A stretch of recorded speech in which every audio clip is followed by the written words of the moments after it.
Hello and welcome to the interview. My guest today has been described as having the toughest job in the world. Staffan de Mistura is the UN Special Envoy for Syria, and his task is to bring sworn enemies to the negotiating table. Recently, it's been impossible to bring all the players to that table, let alone to start a conversation. It's a job that previously defeated diplomatic heavyweights such as Kofi Annan and Lakhdar Brahimi, de Mistura's predecessor. Staffan de Mistura joins me from Geneva, where peace talks are scheduled to resume next week. They were suspended last month because the fighting continued. Welcome to the program, sir. Thank you for joining me. I want to start with a quote from your predecessor, Mr. Brahimi. He said about his predecessor, Kofi Annan ended up facing a brick wall. I'm standing in front of that same wall. I don't see a crack. How much longer are you prepared to stand in front of that wall? Well, that's a good question. Let's start with the crack, actually, rather than the wall. And it's always good to see the half glass full, especially when you're involved in such a complicated mission. I do see several cracks. And these are privileges that I think I've been having vis-à-vis my very senior and highly respected colleagues. The first crack is that at their time, the Security Council was divided, completely divided, blocked. Well, I've been having the privilege of seeing two Security Council unanimous resolutions. At their time, there was no contact group. Would you ever dream to have Saudi Arabia and Iran, US and Russia sitting in the same room for 7 hours in Vienna to discuss Syria? Well, these are new developments. Plus, they are what we call the triggers in diplomacy, and they are made by history and coincidence, but also critical mass. Let me speak frankly. One has been the refugee crisis, which have been pushing everyone, in Europe in particular, as a wake-up call. Secondly, you may agree or disagree, you may have a different opinion, but the Russian military intervention has been a change in the terms of equation, has been, again, a wake-up call, whatever is the outcome. And three, the advance anyway, not only in Syria, in Iraq, but everywhere in the world of attacks by Daesh, and therefore the awareness that we need to address it. But these are elements which have been helping, certainly the momentum that I'm hoping to take advantage of. Well, you say that these are cracks, but if you look at them more closely, they might actually be part of the wall, because the UN Security Council resolutions have simply papered over the fundamental issue of President Assad's future. And without resolving that, it's very hard to see how you can make progress in Geneva. And the second thing I would put to you is the Russian military intervention has surely complicated your search for a solution. So that's actually not a crack in the wall, is it? Well, that's where you are seeing a glass full of half empty or half full. I see it as half full because what we needed, and we needed a engagement by those who had a saying, an involvement, an influence on the conflict on Syria. 5 years of a conflict didn't happen by accident. Many players regionally and internationally were part of it by claiming that the solution was political, but in fact, let's look at it, actually still working for a military solution. Now, Security Council resolution means that there was unity about some lines. Secondly, on the issue that you have been referring to, I would say instead that there is a political process that has been agreed upon in Vienna and in Munich. One, that there is now a request for an agenda for the next political talks about new governance, which means a lot if you look at it carefully. Two, a new constitution. Everything is on the table. Three, new elections in 18 months' time with international supervision, UN supervision, and participation of the refugees, and elections which address both parliamentarian issues and the presidential. Let's not underestimate the opportunity that if we work hard on it and we maintain some consistency of everyone, we may be getting to a political solution. You say everything is on the table, but I want to press this point, though. One important thing is not on the table, and it's the key thing for the opposition in Geneva. That is the future of Bashar al-Assad. Well, we have been saying it many times, and I don't know why we are not being consistent with that. We say that it is supposed to be the solution Syrian-led, Syrian-owned.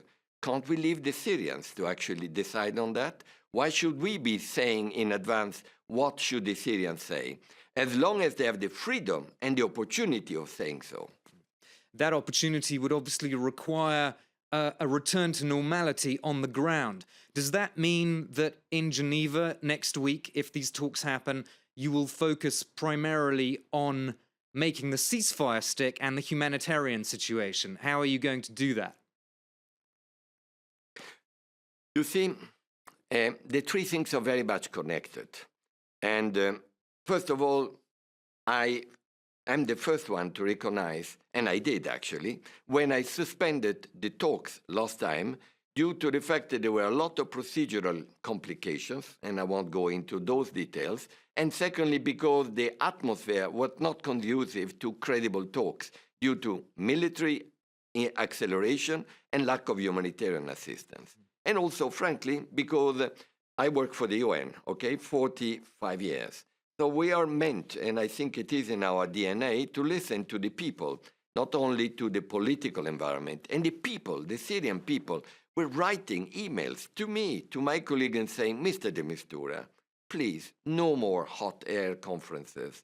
We need a real believing in what the conference will be about, i.e. changing my life, changing our humanitarian access, getting food and not getting bombs or rockets or mortar shelling from one side or the other. That's what we need to believe in your conference. Well, we heard their voice. Now, we do have both areas being addressed. It doesn't say solved, on far from it. But look at it. Last year, how many besieged areas were actually being reached? You want to know it? Do you know it? Zero. How many people were reached by humanitarian aid in the 18 besieged area? Zero. What happened in the last 10 days? Well, 242 truckloads of humanitarian aid reaching 7 of those areas. Not enough, much more needs to be done. But 115,000 people saw a difference. And we are planning now airdrops to the resort where 200,000 people are. Is that enough? No, but it's movement. Okay. And on the ceasefire, so-called cessation of hostilities, if I may, because you asked for it, well, yesterday there were 4 people killed. Very sad indeed. As we know, every life lost in this useless conflict, which has been lasting for 5 years, is a terrible loss. But you know how many were dying just 2 weeks ago? Up to 120 per day, an average between 60 and 80 every day. But the ceasefire there must be something that we should recognize is actually moving in the right direction. Right, but it looks very fragile this Friday, and we've had new accusations from Saudi Arabia that the ceasefire is not being respected. The Saudis accusing the Russians. Isn't this exactly the kind of conflict that could actually derail the next round of talks, these accusations about ceasefires not being real, not being credible, and so forth? Well, again, if I may use my seniority, if I may, in terms of experience, 45 years, 19 conflicts. I have not seen one single conflict, one, and much simpler, less complex than this one, which is probably the most complicated one anyone, or certainly me, have seen, which has seen a ceasefire or a cessation of hostilities working magically, perfectly from the first day. There are thousands of weapons. There are 96 different groups of fighters. There is still the government who, in my opinion, is obviously uneasy, and the behavior has been showing that they've been uneasy about some of the aspects of the ceasefire. But we do have the Russians and Americans who I am seeing working seriously together to contain accidents. Ceasefire will be always having spoilers, and you will see many more in the future, and much worse than this. We still have Daesh, ISIS, and al-Nusra who are out of it, and they are not happy. But you will also hopefully see, and that's what we are working on, the two guarantors, Russia and America, and through them, those who are in contact with them, to try to contain incidents so they don't become epidemical. And then the ceasefire unravels. Just briefly, if you could, the Russians have been saying that without their involvement, the situation wouldn't have got to this point. There wouldn't have been a truce. Are you willing to give Russia a lot of credit in this process right now? It's not for me to give credit or non-credit to any member country or any of the players. Don't forget, I'm a mediator. I'm a UN official, so I will not make a judgment. I think history will judge all this.